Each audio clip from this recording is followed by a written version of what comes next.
Imamat pasal 14 ayat 1-57. Tuhan berfirman kepada Musa, "Inilah yang harus menjadi hukum tentang orang yang sakit kusta pada hari pentahirannya. Ia harus dibawa kepada imam, dan imam harus pergi keluar perkemahan. Kalau menurut pemeriksaan imam penyakit kusta itu telah sembuh daripadanya, maka imam harus memerintahkan supaya bagi orang yang akan ditahirkan itu diambil 2 ekor burung yang hidup dan yang tidak haram, juga kayu aras, kain kirmisi dan hisop.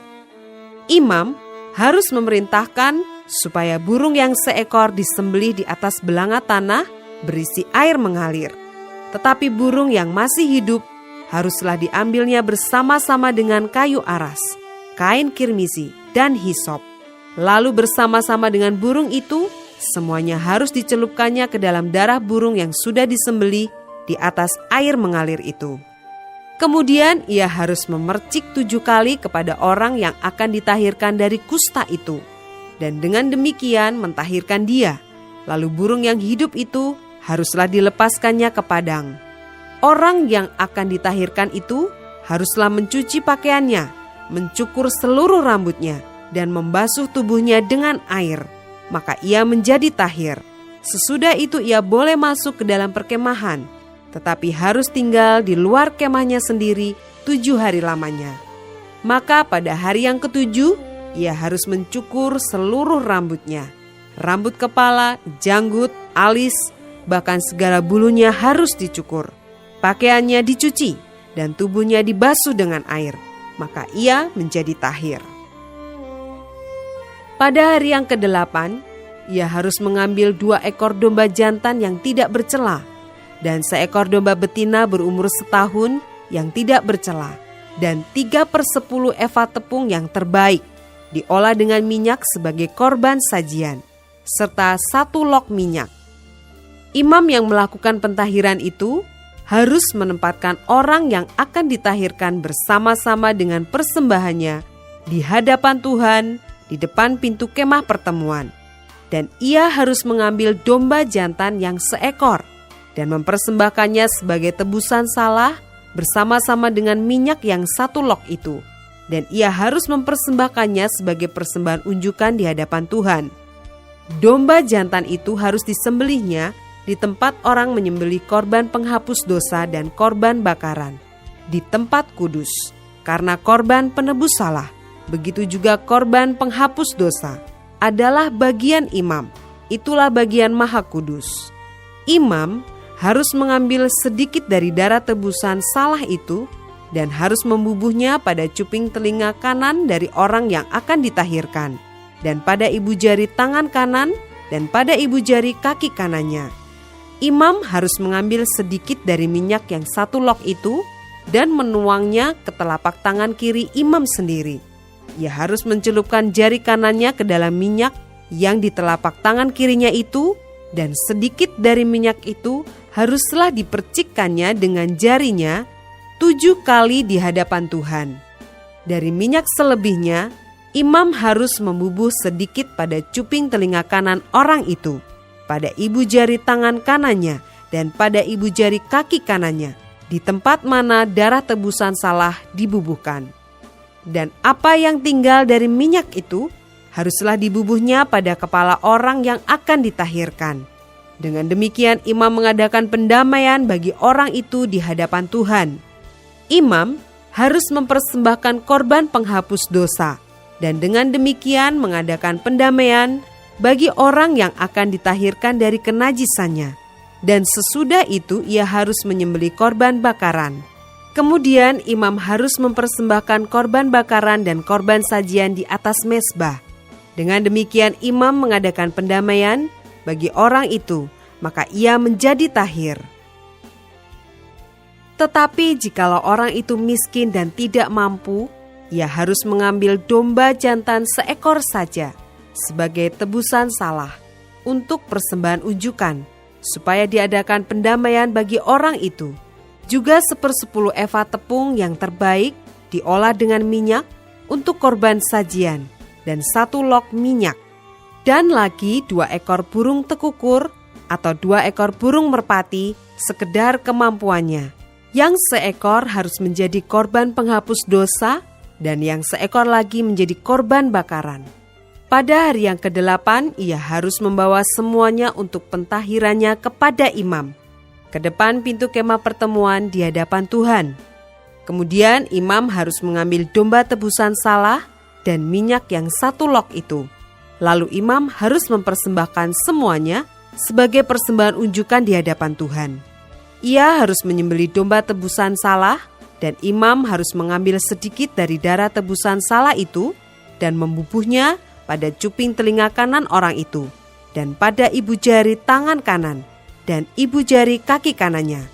Dan imam harus menuang sedikit dari minyak itu ke telapak tangan kirinya sendiri. Lalu sedikit dari minyak itu haruslah dipercikkan oleh imam dengan jari kanannya 7 kali di hadapan Tuhan. Kemudian imam harus membubuh sedikit dari minyak itu pada cuping telinga kanan dari orang yang akan ditahirkan, pada ibu jari tangan kanannya dan pada ibu jari kaki kanannya, di tempat mana dibubuhi darah tebusan salah itu. Dan minyak selebihnya haruslah dibubuhnya pada kepala orang yang akan ditahirkan, supaya diadakan pendamaian bagi orang itu di hadapan Tuhan. Lalu ia harus mempersembahkan seekor dari kedua burung tekukur atau anak burung merpati, yang dibawa orang itu sekedar kemampuannya, yang seekor sebagai korban penghapus dosa, dan yang seekor lagi sebagai korban bakaran, di samping korban sajian. Dengan demikian imam mengadakan pendamaian bagi orang yang akan ditahirkan di hadapan Tuhan. Itulah hukum tentang pentahiran seorang yang kena kusta yang tidak mampu. Tuhan berfirman kepada Musa dan Harun, "Apabila kamu masuk ke tanah Kanaan yang akan kuberikan kepadamu menjadi milikmu, dan aku mendatangkan tanda kusta di sebuah rumah di negeri milikmu itu, maka pemilik rumah itu harus datang memberitahukannya kepada imam. Ada kelihatan seperti tanda kusta di rumahku. Maka imam harus memerintahkan supaya rumah itu dikosongkan sebelum ia datang memeriksa tanda kusta itu, supaya jangan menjadi najis segala yang ada di dalam rumah itu, dan sesudah itu barulah imam datang untuk memeriksanya. Kalau menurut pemeriksaannya tanda pada dinding rumah itu merupakan lekuk-lekuk yang kehijau-hijauan atau kemerah-merahan warnanya yang kelihatan lebih dalam dari permukaan dinding itu, imam harus keluar dari rumah itu, lalu berdiri di depan pintu rumah dan menutup rumah itu 7 hari lamanya. Pada hari yang ke-7, imam harus datang kembali. Kalau menurut pemeriksaannya tanda kusta itu meluas pada dinding rumah, maka imam harus memerintahkan supaya orang mengungkit batu-batu yang kena tanda itu dan membuangnya keluar kota ke suatu tempat yang najis. Dan ia harus mengikis rumah itu sebelah dalam berkeliling. Dan kikisan lepa itu haruslah ditumpahkan keluar kota ke suatu tempat yang najis. Dan orang harus mengambil batu-batu lain, lalu memasangnya sebagai pengganti batu-batu tadi. Dan harus mengambil lepa lain dan melepa rumah itu. Tetapi jikalau tanda itu timbul lagi di dalam rumah itu, sesudah batu-batunya diungkit dan sesudah rumah itu dikikis, bahkan sesudah dilepa lagi, dan kalau imam datang dan menurut pemeriksaannya tanda itu meluas di dalam rumah, maka kusta ganaslah yang di dalam rumah itu, dan rumah itu najis. Rumah itu haruslah dirombak, yakni batunya, kayunya, dan segala lepa rumah itu. Lalu dibawa semuanya keluar kota ke suatu tempat yang najis. Dan orang yang masuk ke dalam rumah itu selama rumah itu ditutup menjadi najis sampai matahari terbenam. Dan orang yang tidur di dalam rumah itu haruslah mencuci pakaiannya. Demikian juga orang yang makan di dalam rumah itu haruslah mencuci pakaiannya. Tetapi jikalau imam datang dan menurut pemeriksaannya tanda itu tidak meluas di dalam rumah itu sesudah dilepa, maka imam harus menyatakan rumah itu tahir, karena tanda itu telah hilang. Kemudian untuk menyucikan rumah itu, haruslah ia mengambil 2 ekor burung, kayu aras, kain kirmisi, dan hisop. Burung yang seekor haruslah disembelihnya di atas belanga tanah berisi air mengalir. Lalu ia harus mengambil kayu aras dan hisop, kain kirmisi dan burung yang masih hidup itu, dan mencelupkan semuanya ke dalam darah burung yang sudah disembelih dan ke dalam air mengalir itu. Kemudian ia harus memercik kepada rumah itu 7 kali. Dengan demikian, ia harus menyucikan rumah itu dengan darah burung, air mengalir, burung yang hidup, kayu aras, hisop, dan kain kirmisi. Dan burung yang hidup itu harus dilepaskannya keluar kota, ke padang. Dengan demikian ia mengadakan pendamaian bagi rumah itu, maka rumah itu menjadi tahir.